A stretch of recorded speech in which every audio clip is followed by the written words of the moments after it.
प्रिय विद्यार्थियों, जय हिंद। आज से हम लोग शुरू करने जा रहे हैं सामाजिक विज्ञान विषय का रिवीजन।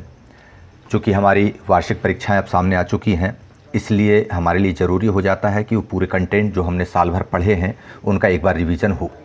मैं हूं मनीष शंकर तिवारी और आप लोग देखना शुरू कर चुके हैं ई क्लासेस बाय मनीष सर।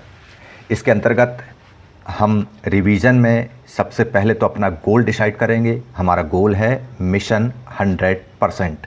चूँकि बोर्ड के द्वारा हमारा प्रश्न पत्र जो है 75 अंकों का बनाया जाता है और इसमें से हमको लेना है 75 में से 75 अंक, मतलब मिशन 100%।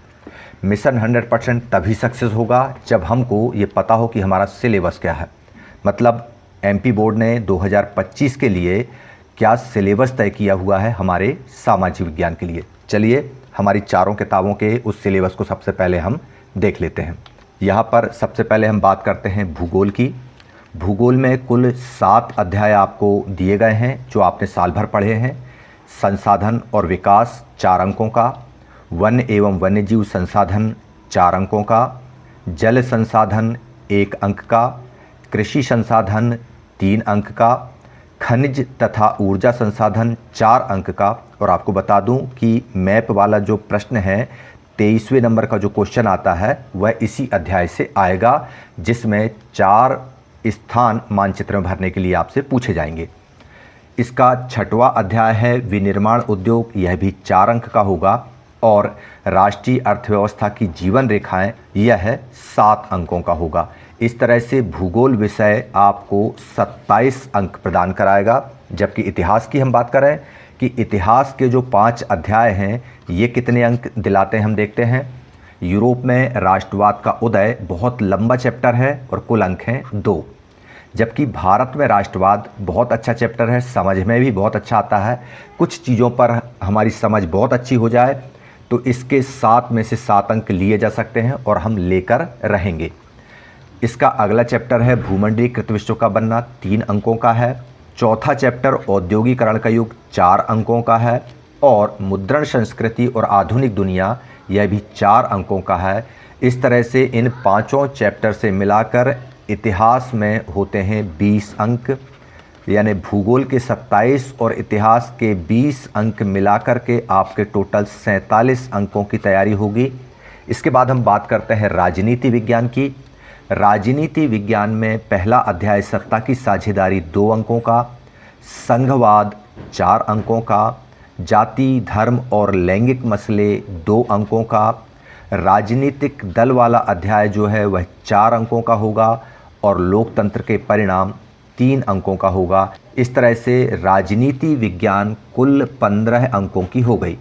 यानी अगर हम ज्योग्राफी के 27, हिस्ट्री के 20 और पॉलिटिकल साइंस के 15 जोड़ देते हैं तो कितने अंक हो जाते हैं?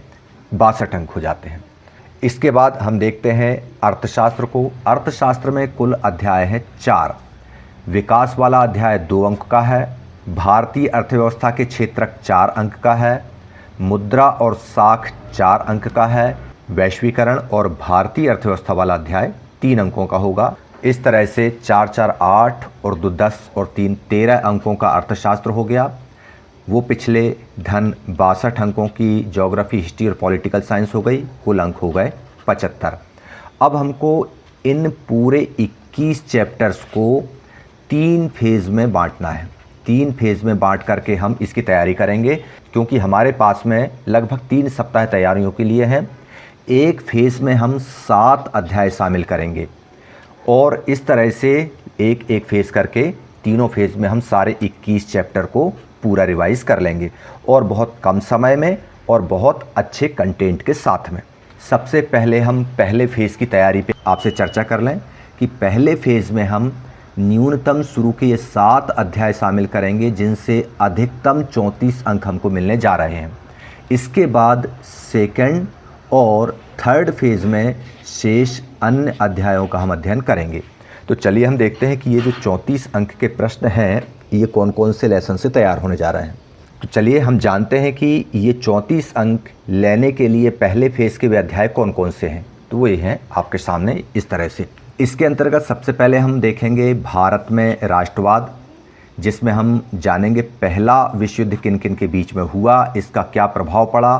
फिर 1915 में गांधी जी भारत आ गए। उन्होंने खिलाफत मूवमेंट को किस तरह से असहयोग आंदोलन के साथ जोड़कर भारत का पहला जन आंदोलन खड़ा किया।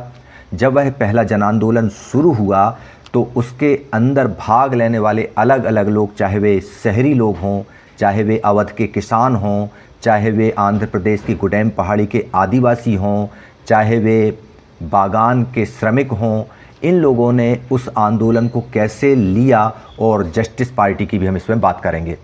इसके बाद हम देखेंगे कि सविनय अवज्ञा आंदोलन की ज़रूरत क्यों पड़ी। आपको यहाँ पर बता दूं कि सविनय अवज्ञा आंदोलन का दौर वही था जो हमने भूमंडलीकृत विश्व का बनना में पढ़ा है कि पूरी दुनिया में आर्थिक महामंदी छाई थी।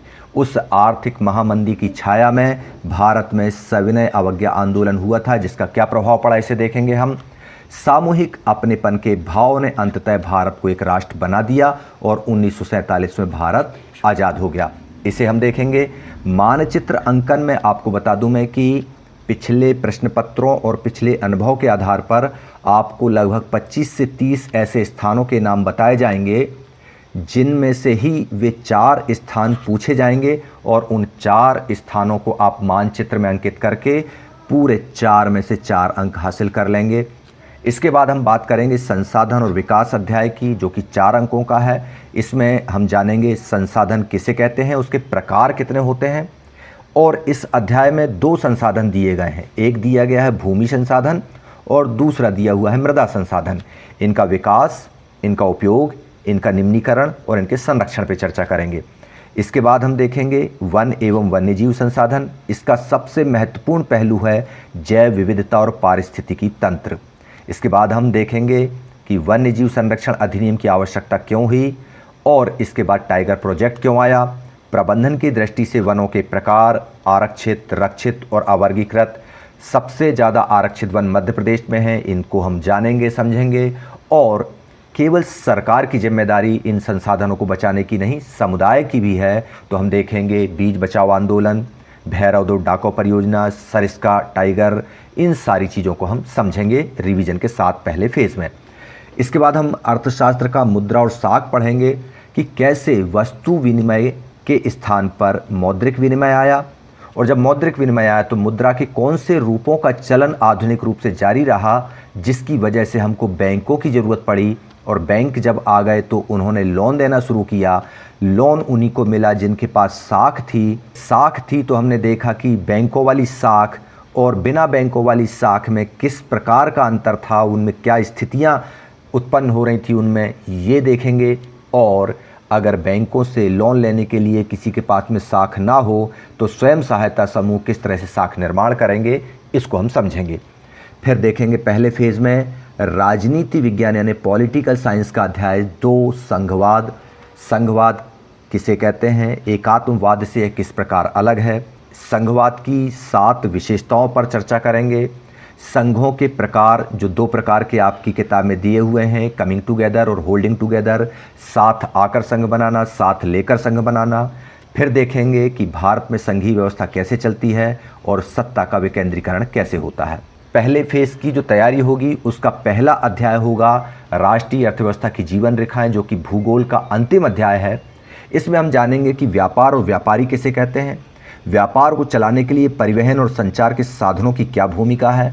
इसके बाद देखेंगे कि व्यापार अगर हो रहा है तो स्थानीय व्यापार कैसे हो रहा है, अंतर्राष्ट्रीय व्यापार में परिवहन और संचार की क्या भूमिका है। पर्यटन उद्योग को जानेंगे। आज आपको एक प्रश्न के साथ में छोड़ के जाऊंगा मैं कि पर्यटन को व्यापार क्यों कहते हैं। यह 2 अंकों का प्रश्न आप लोगों के लिए मैं छोड़ के जा रहा हूं, आप इसकी तैयारी कीजिएगा। और मैं पहले फेज़ का पहला अध्याय भूगोल का आखिरी अध्याय 7 नंबर का राष्ट्रीय अर्थव्यवस्था की जीवन रेखाएं तैयार करने जा रहा हूं, जिसमें हम पढ़ेंगे सबसे पहले व्यापार के बारे में, व्यापार और व्यापारी क्या हैं। फिर देखेंगे हम परिवहन के साधनों के बारे में, जिसमें जल, थल और वायु परिवहन की बात होगी। फिर संचार सेवाएं देखेंगे जो अलग अलग श्रेणियों में डिवाइड हैं। डाकमार्ग कितने हैं, आईटी प्लस आईटी बराबर आईटी कैसे हुआ, ये देखेंगे। और अंत में देखेंगे व्यापार, उसके स्वरूप और पिछले 15-20 वर्षों में अंतर्राष्ट्रीय व्यापार की बदलती प्रवृत्ति को जानेंगे, समझेंगे और ये सारी चीज़ें जानेंगे बहुत ही स्पीड के साथ, बहुत तेज़ी के साथ और पूरे कॉन्सेप्ट के साथ। तो आप लोग बने रहिए ई क्लासेस बाय मनीष सर के साथ। धन्यवाद।